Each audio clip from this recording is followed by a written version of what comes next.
Hello and welcome to the Mummy Movie Podcast, where in this episode we shall be looking at The Mummy's Curse from 1944. This is the final film in a quadrilogy of mummy movies produced by Universal Pictures between 1940 and 1944. It was also the last full-length mummy movie to be released in the 1940s. In terms of the format of the episode, first I shall give a little background information on the film. Then there will be a section on the historical accuracy. And finally, I shall review the film, saying what I like and dislike about it, and just giving my overall impressions. So, let us not waste any more time. Once again, the mummy Carice has risen, and now haunts the swamps of New England. Last time we saw Carice, he actually succeeded in his mission to find his love of 3,000 years, the Princess Ananka. Will he find her again, or will his plan be foiled? Let us enter the swamp. Let us creep through the monastery found in this film. Let us face the mummy's curse.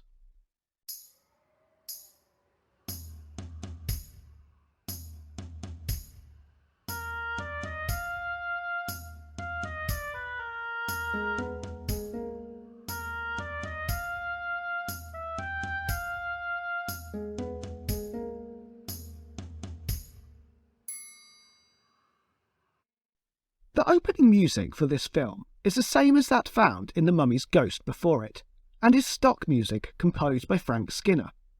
However, outside of that, the music was composed by William Lava and Paul Sawtelle. This is actually the second Universal mummy movie released in 1944.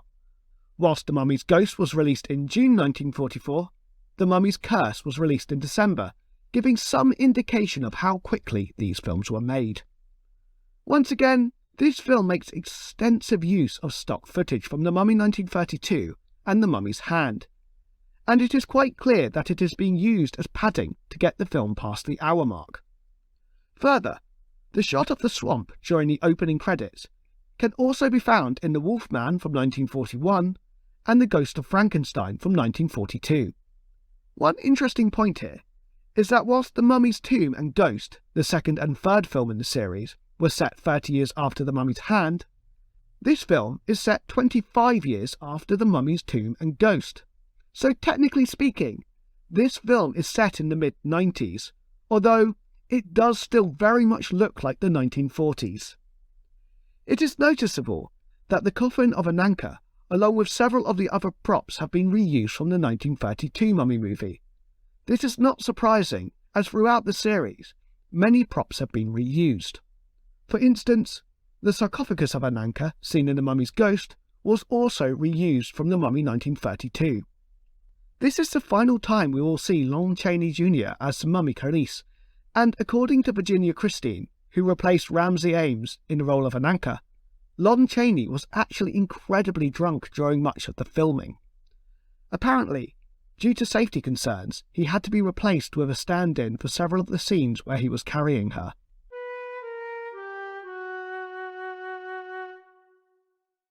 It is now time to move on to the accuracy of the film.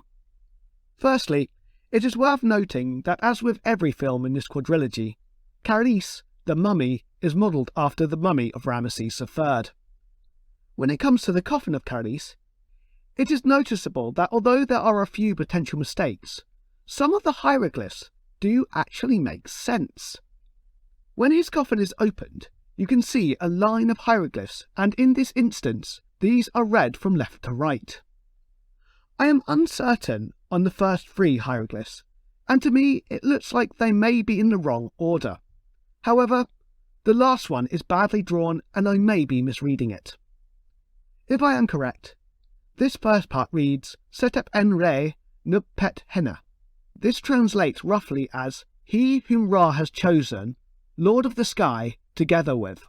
Unfortunately, the mummy Carice's shoulder is then in the way of the next couple of hieroglyphs. A little further along, we see Mhetepu. I feel I cannot see enough of this word, as once again, the mummy is blocking my view, but at face value, this could be translated as something like, those who are at peace. I was actually pleasantly surprised that this could be translated to any degree. During this scene in the monastery, they also say that Ananka and Charis are over 3,000 years old and date them to the reign of Amenethus. This is correct, as the last pharaoh to rule with that name, who later changed his name to Akhenaten as mentioned in the previous episode, died in around 1330-ish BCE. However, it is also worth noting that in all of the previous films in this series, they have dated his reign to almost 3,000 years ago. Therefore, although they get this correct in this film, it is a point that they have gotten continuously wrong in the rest of the series, so there are some continuity errors here. Also during the scene in the monastery, it is explained that because he defiled the tombs of ancient Egypt, Charis had his tongue cut out so that the ears of the gods would not be assailed by his unholy curses. It is then stated that all evidence of Charis's identity was destroyed. This is half right. Essentially, the part where they cut out his tongue to stop the gods from hearing his curses is a purely fictional creation. However, the idea that they would destroy all traces of him is plausible. Essentially, the ancient Egyptians believed that a person's identity was strongly linked to their name. When someone was particularly hated in Egypt, they would remove their names from inscriptions and things like that. By doing so, they were essentially removing their memory from existence, and so they would not just stop existing in this life, they would cease to exist in the afterlife also. As I have mentioned him quite a few times in this series, this was done to Akhenaten after his death, and it was also done to the person who was likely Akhenaten's son, a man you may know, Tutankhamun. Finally, in the historical accuracy section, during the flashback scene where they extensively reuse footage from the Mummy 1932, Dr. Zandab, one of the two main villains in the film and the High Priest of Arkham, says that Charis took the sacred tanner leaves from beneath the statue of the goddess Isis. Although the statue does have some of the iconography of Isis, such as a sun disk enclosed by cow horns, the statue is clearly of a man and thus not Isis.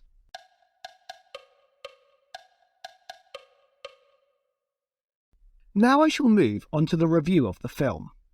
During this section, I will simply say what I liked and disliked about the film, and just give my overall impressions. During the last film, the mission of the villains was to take the bodies of Charis and Ananka back to their own tombs in Egypt, so that Charis can protect her for eternity. When it comes to this film, however, the main villains of the film want to take the bodies of Ananka and Charis back to their own tombs in Egypt so that he can protect her for eternity. It's basically the same plot. However, in this one, Ananka is alive and unwilling to go, so at least you do have some reason to disagree with what the villains are doing. As those who listened to last week's episode will know, The Mummy's Ghost, the film before this one, ended with Charis carrying the body of Ananka into a bog, where they both sunk, preserving them for eternity. This film starts with that bog being drained. I thought that this was a fine way of starting the film. Once they have drained part of the bog, two people arrive from the Scripps Museum who want to find the bodies of Charis and Ananka so that they can take them back to the museum for studying. However, one of these men, Dr. Zandab, is secretly the High Priest of Arkham and one of the three main villains in the film, alongside his servant Ragheb and of course Charis the mummy. In terms of the villains, they turn the goofiness up to 100 in this one. Not only is the swampy setting incredibly typical of a 1940s horror film, but the villains also make an abandoned monastery their lair, which comes across like Dracula's castle. This did make my eyes roll, but I've said frequently during this podcast, I quite like goofy stuff, and I got a bit of a kick out of this.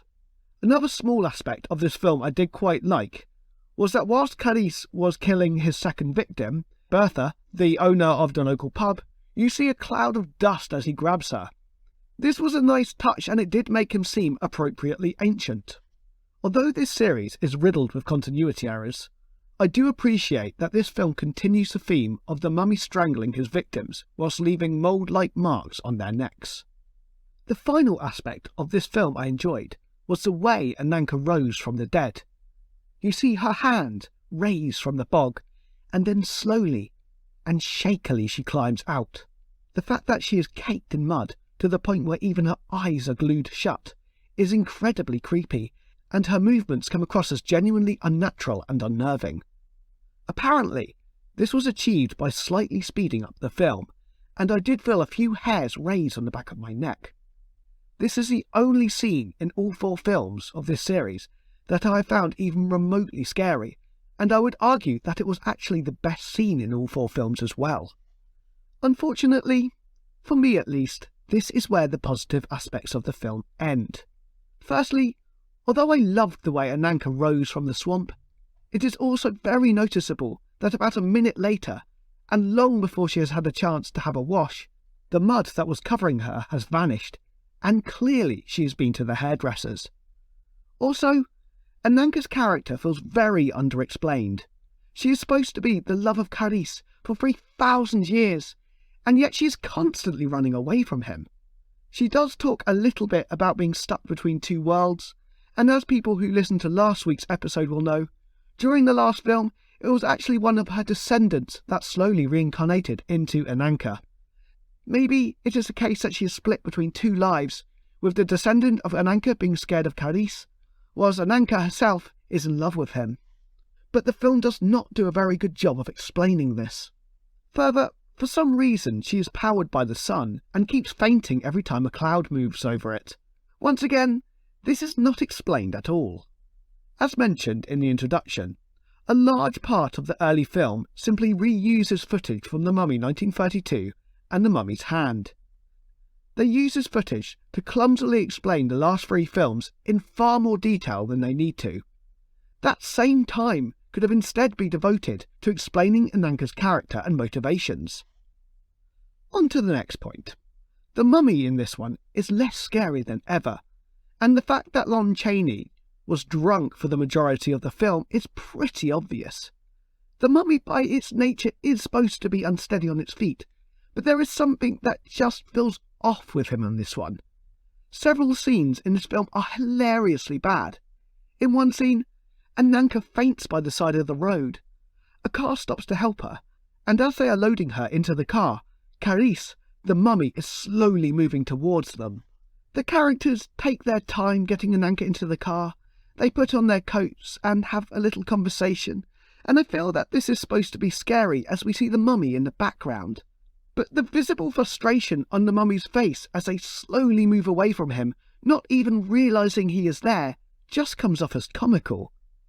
It was a little too goofy even for me, although I did laugh a lot at Carice clenching and shaking his fist in frustration. On several occasions in the film, Ananka just jogs past the mummy as he is chasing her and easily gets away. This really emphasises what an unscary villain Carice is, and makes all of the people who get murdered by him seem incredibly foolish. Finally, at the end of the film, Ananka, who has been alive for most of the film, is placed in a coffin and appears to be dead. The 3 people who find her have all interacted with her and tried to help her during the course of the film, but none of them seem upset by her demise. This film received average to poor reviews from both contemporary and modern critics, although it is not the worst reviewed film in the series. For me, however, this is my least favourite of the quadrilogy. I actually enjoyed The Mummy's Hand and Ghost on some level, and although I did not particularly like The Mummy's Tomb, the plot did at least make some sense. This film, in my opinion, was a mess. Once again, if you like this film, then that is great. We all have different tastes after all, but it was not for me.